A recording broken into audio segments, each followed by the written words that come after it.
Hürmetlik vatandaşım, haberimizi davamlaştırırız. Leksiyelerimizi davamlaştırırız. Amerika armiyasının Xatataşlağa yetip kelişige Cungo qattiq cevap qaytırdı. Mavzulu haber 10 ayının 8. günü Vanway orbiti ilan qılındı haber. Mundaq başlandı. Amerika Qo'shma Shtatları 5 burcaklik binanın 3 nefer əməldarı aşkarılab mundaq ko'rsatdi.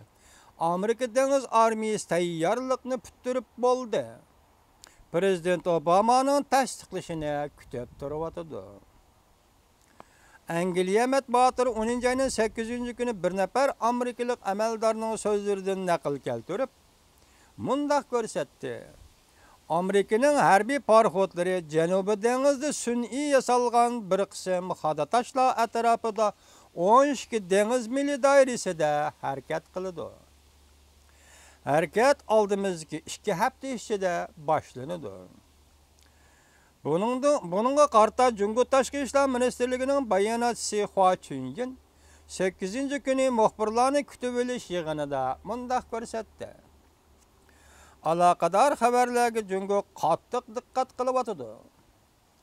Jungo bilan Amerika Janubiy dengiz masalasida intayin yurishlashgan yo'l ochgan edi-ku.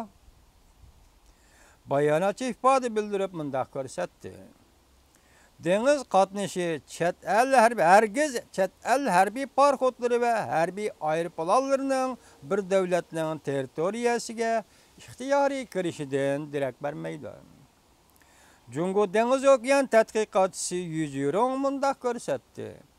Agar Amerika Qo'shma Shtatlari Jungoning dengiz bo'ylariga kiradigan bo'lsa, Jungo hukumati to'sib harakat qiladi.